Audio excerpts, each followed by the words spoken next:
جہاں آپ نے دعائیں سکھائی ہیں تعلیم کے لیے اور علم کو حاصل کرنے کے لیے۔ قرآن میں آتا ہے رب زدنی علما، آپ کی روایات میں آتا ہے اللہم انی اسألک علما نافعا، یا اللہ نفع والا علم کا میں تیرے سے سوال کرتا ہوں۔ اللہم انی اعوذ بک من علم لا ینفع، یا اللہ ایسے علم سے میں تیری پناہ میں آتا ہوں جس کا کوئی فائدہ نہ ہو۔ جہاں پر یہ ہیں وہیں پر کچھ پریکٹیکل سٹیپس بھی ہیں، اور ان پریکٹیکل سٹیپس میں سب سے پہلے کیا ہے کہ آپ صفا قائم کرتے ہیں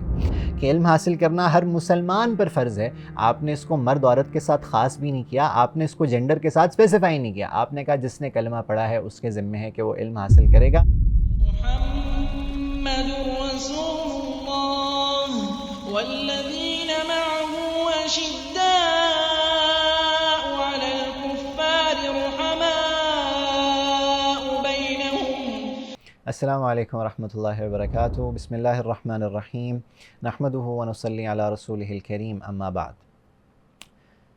مدینہ میں رہتے ہوئے آپ صلی اللہ علیہ وسلم نے کیا چیلنجز فیس کیے، اور آپ صلی اللہ علیہ وسلم نے کن پریکٹیکل اپروچز کے ساتھ ان دنیاوی چیلنجز کو ریزالو کیا۔ ہماری سیریز انہی چیزوں کے اوپر چل رہی ہے، اور ہم مختلف مسائل کو ہر ایپیسوڈ کے اندر مینشن کر کے ایک ایک مسئلے کو ہم لے رہے ہیں، اور اس کے لیے اپارٹ فرام دعا جو آپ صلی اللہ علیہ وسلم کے پریکٹیکل سٹیپس تھے ہم ان کو مینشن کر رہے ہیں۔ کئی مسائل میں ایک مسئلہ جو آپ نے فیس کیا، ایک چیلنج جو آپ نے فیس کیا، وہ الٹریسی کا مسئلہ بھی تھا، وہ تعلیم کا مسئلہ بھی تھا۔ آپ سب کو یہ بات معلوم ہے، اور ہم یہ بات سنتے آتے ہیں کہ اللہ کے نبی جب جزیرہ عرب میں بھیجے گئے ہیں تو جزیرہ عرب اپنی زمانہ جاہلیت سے گزر رہا تھا، اپنی ایج آف اگنورنس سے گزر رہا تھا، اور یہ جہالت اخلاقی اعتبار سے بھی تھی، اخلاقی پستیوں میں یہ لوگ بالکل تھے، اور اس کے ساتھ ساتھ تعلیمی اعتبار سے تھی۔ مگر اتنا ضرور ہے کہ مکہ اور مدینہ کا اگر آپس میں کمپیریزن کیا جائے اس زمانے میں، تو Medina was better off in terms of education than Mecca. یہ نہیں کہ بہت اچھے حالات تھے تعلیمی اعتبار سے، مکہ سے اگر آپ کمپیئر کرتے ہیں تو مدینہ میں پڑھنے کا رواج تھا اور لکھائی سیکھنے کا بھی کچھ نہ کچھ رواج تھا۔ مکہ میں یہ چیزیں بہت کم تھیں، مدینہ کے اندر یہ رواج تھا۔ آپ صلی اللہ علیہ وسلم چونکہ خود ایک معلم بن کر آئے، اور آپ کی حدیث ہے سنن دارمی کے اندر کہ انما بعثت معلما، کہ مجھے تو معلم بنا کر بھیجا گیا ہے۔ اور سورہ جمعہ کی بھی آیت نمبر 2 میں اللہ تعالیٰ نے جب اپنے نبی کو بھیجنے کے مقاصد بیان کیے ہیں تو آپ اس آیت کو پڑھیں تو اس میں آپ کو نظر آئے گا کہ 4 ڈیوٹیز اللہ تعالیٰ اپنے رسول کی بتاتے ہیں کہ میں کیوں ان کو بھیج رہا ہوں، اور ان 4 ڈیوٹیز میں 3 کا تعلق تعلیم کے ساتھ ہے۔ آپ کا وظیفہ تھا کہ آپ نے ایجوکیشن کو اور آپ نے نالج کو امپارٹ کرنا ہے۔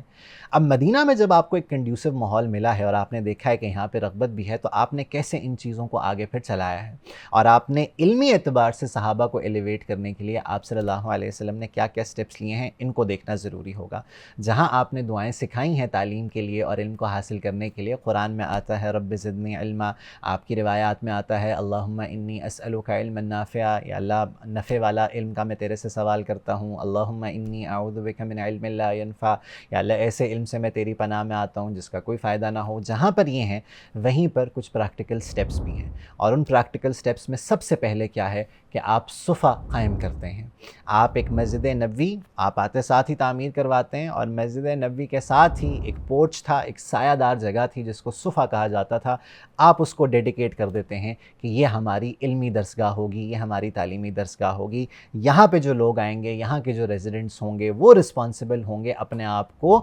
انٹلیکچولی ایلیویٹ کرنے کے۔ وہ میرے سے علوم کو بھی لیں گے، وہ باقی علوم کو بھی حاصل کریں گے جو دنیاوی ہوں گے، تاکہ ہم ایز اے سوسائٹی، ہم ایک ایجوکیٹڈ سوسائٹی ہوں، ہم ایک لٹریٹ سوسائٹی ہوں۔ آپ نے صفا قائم کیا جس میں بہت بڑے بڑے نام آتے ہیں۔ صفا میں جتنے تقریباً لوگ آئے انہوں نے آگے جا کے کوئی نہ کوئی مایہ ناز کام کیا ہی ہے۔ کوئی فاتح بنا ہے کل کو جا کے، کوئی امت کا استاد بنا ہے۔ ابو ہریرہ رضی اللہ تعالیٰ عنہ مشہور نام ہے جو ریزیڈنٹس آف صفا میں آتے ہیں۔ اسی طرح آپ کے معاذ بن جبل رضی اللہ تعالیٰ عنہ مشہور صحابی ہیں، علماء صحابہ میں ان کی کیٹیگرائزیشن ہوتی ہے، صفا کے ریزیڈنٹ رہ چکے ہیں، اور مختلف لوگ ہیں، مصعب بن عمیر ہیں۔ یہ تمام وہ لوگ ہیں جن سے علمی اعتبار سے اسلام کو اچھا بھلا فائدہ ہوا ہے۔ آپ نے صفا قائم کیا، اور پھر آپ نے ایک ایگزامپل سیٹ کر دی کہ اگر مسجد ہوگی تو اس کے ساتھ کوئی نہ کوئی درسگاہ ہوگی۔ اور ہم مدینہ میں ایگزیکٹلی یہ دیکھتے ہیں کہ مدینہ میں شروع میں 9 مساجد قائم ہوئی جب آپ صلی اللہ علیہ وسلم آئے، اور اس کے بعد آپ کے وصال سے قریب تقریباً 40 مساجد ہمیں مدینہ کے اندر ملتی ہیں۔ اور تقریباً مساجد کا طریقہ کار اور ان کی اسٹیبلشمنٹ کا طریقہ یہ ہوتا تھا کہ مسجد ہوتی تھی، ساتھ میں ایک درسگاہ بنا دی جاتی تھی جس کو ڈیڈیکیٹ کیا جاتا تھا تعلیم حاصل کرنے کے لیے، اور جہاں پر وہاں پہ قرآن کی تعلیم ہوتی تھی، آپ صلی اللہ علیہ وسلم خود وہاں پر جا کے دروس دیا کرتے تھے، جو اللہ کی طرف سے علوم آ رہے ہیں وہ آپ پڑھایا کرتے تھے۔ وہیں پر کنٹمپریری ایجوکیشن بھی چلتی تھی، اور آپ صلی اللہ علیہ وسلم اپنے صحابہ کو انکریج کرتے تھے کہ دنیاوی اعتبار سے جو علوم سیکھ سکتے ہو سیکھو، اور ہمیں ان درسگاہوں کے اندر اور ایون صفحہ کے اندر جو کچھ علوم ملتے ہیں جو آپ صلی اللہ علیہ وسلم کے صحابہ نے حاصل کیے ہیں، اس میں ہمیں فلکیات کا علم ملتا ہے جس کو ہم ایسٹرونومی کہتے ہیں، اس کے ساتھ ساتھ ہمیں اس کے اندر لینگویجز کا علم ملتا ہے، زبانوں کا علم ملتا ہے، مختلف زبانوں کو سیکھنا، یہاں تک کہ ہمیں آپ صلی اللہ علیہ وسلم سے یہ بھی ثابت ملتا ہے کہ آپ نے خود اپنے ایک صحابی کو جن کا نام زید بن ثابت ہے ان کو خود انکریج کیا، بلکہ انسٹرکٹ کیا کہ زید ہیبرو زبان جو عبرانی زبان ہے اس کو سیکھو۔ یہود اس زبان میں کمیونیکیٹ کیا کرتے تھے، خطوط لکھا کرتے تھے، آپ صلی اللہ علیہ وسلم نے زید کو کہا کہ میرا اپنا انٹرپریٹر ہو، اگر مجھے کوئی خط وہاں سے آتا ہے تو میرا اپنا بندہ ہو جو مجھے یہ چیزیں بتا رہا ہو، اور وہ جو ان کا خط ہے ان کو انٹرپریٹ کر کے اس کو ٹرانسلیٹ کر کے مجھے دے رہا ہو۔ اس کے ساتھ ساتھ ہم دیکھتے ہیں کہ میڈیسن کا علم تھا، جو علاج اس زمانے کے اندر تھے ان کو سیکھا جاتا تھا۔